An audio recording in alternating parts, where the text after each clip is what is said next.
I would love to share my story and my journey at gain din ng family ko. So, this is my lovely family, my eldest, my youngest. Ito, Kiwi to. Dito to pinanganak na. And my lovely husband. So, we are the Villanuevas and we're living here in Auckland. Let's begin.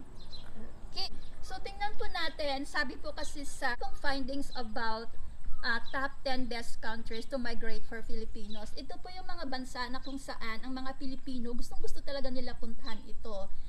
One of those is Canada. Number 2 po ang New Zealand. Kaya nga pala maraming Pinoy na nasa New Zealand. Number 3 ay France, United States, the Caribbean, Spain, Australia, number 7 siya, 8 Singapore, Dubai, and Japan. So yun po. So let's start po with our question so that masagot po siya ni May. Mixin lang po yung mga questions pero I think it will be really helpful and useful for you po, especially for those aspiring to go to New Zealand at yung mga nandito na rin sa New Zealand. First po, tanong natin kay May. How did you land a job in New Zealand, May? First of all, I am a nurse here in Auckland, New Zealand. So my experience as a nurse was from the Philippines and in Kuwait. So Kuwait is one of the countries in the Middle East. So I spent 4 years working in Kuwait. So that's my stepping stone going here. So, nag-apply ako habang nag-work ako sa Kuwait. I process all my documents and yun nga, English test and all. Noon, my time was 2018, hindi pa siya masyadong masyadong mahirap like CGFNS, but now meron na kasi nun. But ngayon, yung i-share ko is that so from Kuwait ako and then nag-apply ako ng tourist visa for me to become not a student, kasi kapag sinabing or mag-aaral ako, ganyan, student visa agad. No, I entered in New Zealand ang hawak ko is tourist visa because that's really the entry for us international qualified nurses or IQNs para makapasok ng New Zealand to work. However, hindi naman ako agad-agad na naging nurse. I really need to prove myself. Syempre, health and life yung hawak namin mga nurses. So, I need a license. I need a registration. So, when I came in, naka-enroll na ako sa school, which is Wesley ako kasi nag-aral. And then, that was for my bridging course, which is the competence assessment program. And that's the way, and that's the only way that we can be a registered nurse here in New Zealand. So 6 weeks yon that I have studied, and then after that, I acquired na my registration. Ayun, hindi lang ako Philippine RN, Kuwait RN, and also New Zealand RN na. So yun, that's my journey. So tourist visa yung hawak ko, and then after that, hindi madali. Walang madali sa mundo talaga eh. Walang easy way. I mean, success is really like, makikita ng tao, ay, madali lang pala ng journey niya. No. Hindi natin makikita yung mga rocky roads in between. So, after nun, syempre a month din ako bago ako magka-work. Because usually dito, sa New Zealand, kailangan na may experience ka. Mas gusto nila may experience. So, sabi ko, kahit hindi na lang, I was praying na kahit hindi na lang talaga sa hospital, God, kung ano na lang yung unang ibigay mo.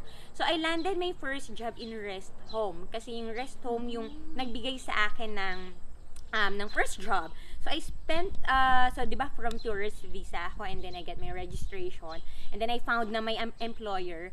So, my employer converted my visa from tourist to work visa.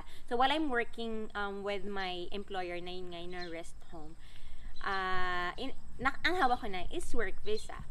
So after yun, so that was my journey. So I landed a job first in a rest home. So I spent 1 year there, and then while doing so, ina-apply ko na rin yung residency ko. So after nung yun, so during the process, nag-apply na rin ako ng sa hospital kasi hospital naman talaga yung experience ko. So I applied in the hospital talaga siya ng New Zealand sa Auckland City Hospital. So that's where I am currently working at. So that's my journey ng how did I find a job here. Wow, that's really amazing. Okay. And then alam po natin bilang isang Filipino or even mga migrants dito sa New Zealand, sabi nga ni May kanina, it's not really that easy. Marami pong challenges tayong makikita or ma-encounter while staying and working here in New Zealand. So, what challenges did you experience here in New Zealand? Yung pinakamahirap na challenge na na-encounter nyo bilang family? Yeah, for me kasi, as mentioned a while ago, I had my family na, pero hindi kami magkakasama pa. I landed in New Zealand alone. So, since that was my pathway para makuha sila, so, mag-process muna ako ng residency ko or isettle ko muna yung sarili ko. So, I think, I should say that the biggest challenge is that yung paghahanap ko ng work, sabihin natin, nurse yan, madali yung makahanap ng work.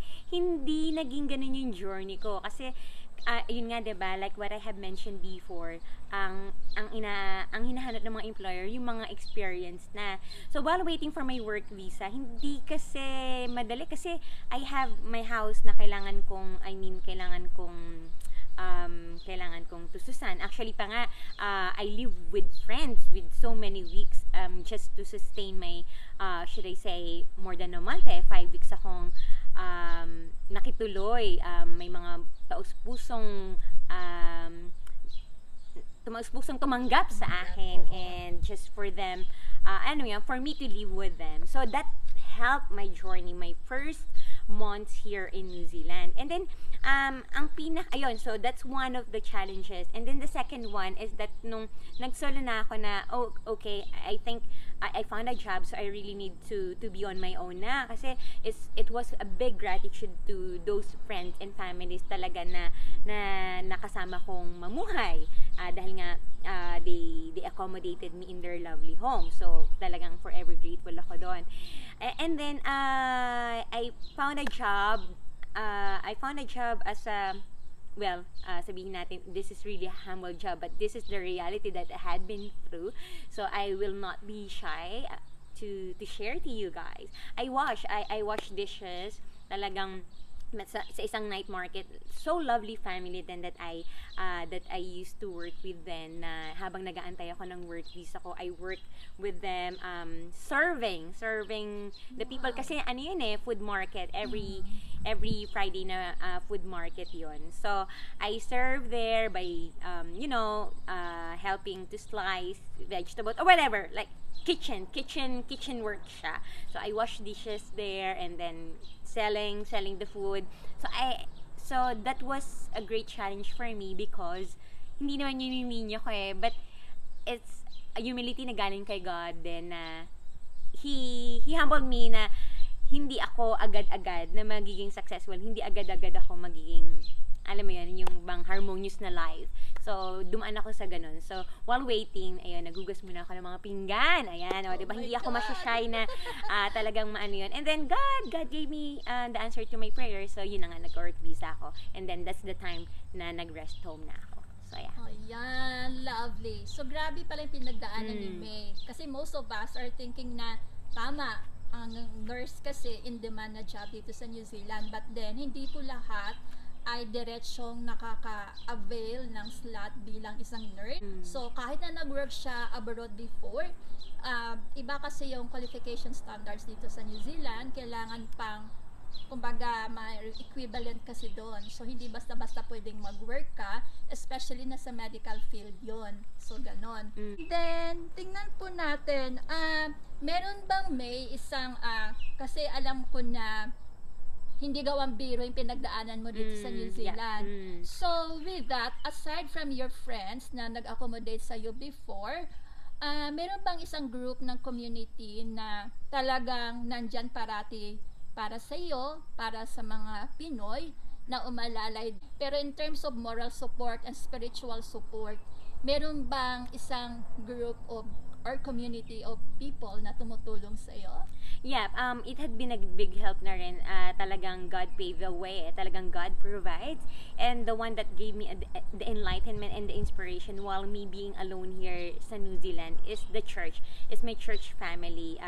Name niya is International Churches of Christ, Auckland. So, yun talaga yung naging sandigan, kumbaga. I have my spiritual strength. Nabuboost ako for everyday living because of the encouragement that I'm getting from my families from the church. So I think hindi na ako lalaya. Talagang church talaga yung nag-boost sa akin. Yeah. Christian church po. Mga Kristiyano po tayo, so we are actually believers. So kapag nag-belong po kayo sa isang community na ganon, grabe po yung inspiration, motivation po, and then yung fellowship kasi the most important part, especially during COVID, na hindi natin kayang tayo lang. So during those times, sila po, ang grupo nila Mhay, and the rest of the Filipinos po, mga nurses, karamihan po dito rin mga nurses, they actually help us in terms of providing something for ourselves. Kumbaga po, we cannot go out to buy food.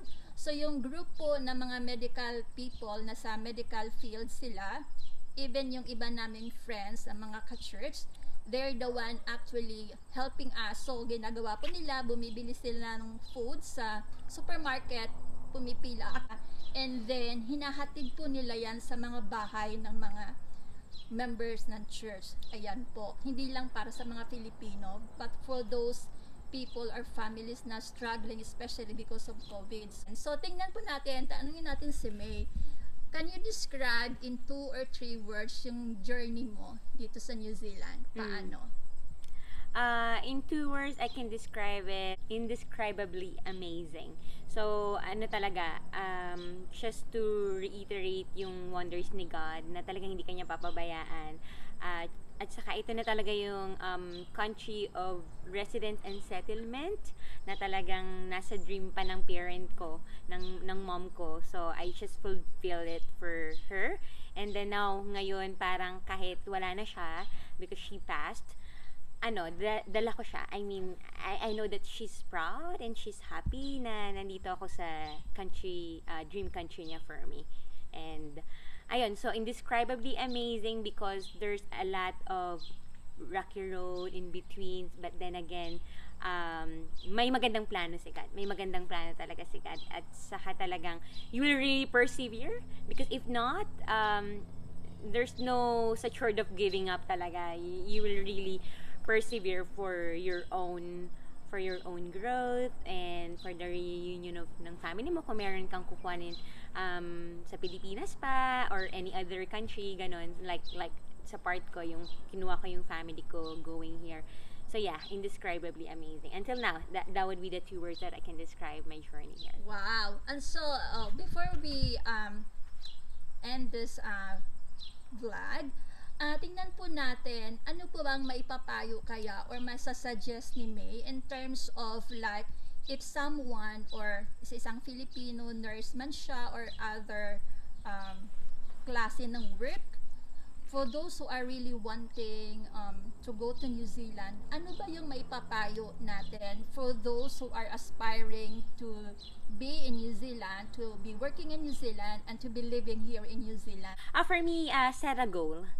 Pray for it, decide, and say to yourself na I will do everything what it takes for me to get there. So, and never give up. Never give up, and then never give up praying. And surrendering to God, believing God that He has the best plan for you. Yun lang. And then, doing your best. And then, God will do the rest. And the reason why we would like really to have Filipino makausap po natin just to inspire other people. Kasi at this point in time, feeling po natin mahirap, masyadong challenging just because kagagaling lang natin sa COVID. And then, syempre gastos po yan, effort, and then we don't know if we're going to succeed kapag nag-apply po tayo sa isang job dito sa New Zealand. But as I have been telling you guys na basta lang, tiyaga lang, And then, tama sabi ni May, prayers, it really helps. Kasi para may guidance po tayo. And of course, you set your goal. So it's really a challenge for us Filipinos. If you want to succeed, try your best, do your best. So yun lang po masasabi namin. So maraming salamat sa family ni May. Maraming salamat May for this interview. Yeah, thank you so much. It's a privilege for me to share a bit of our story here in New Zealand. So I hope that I inspire and encourage you guys na don't just don't give up. Kaya yan. And see you here in New Zealand.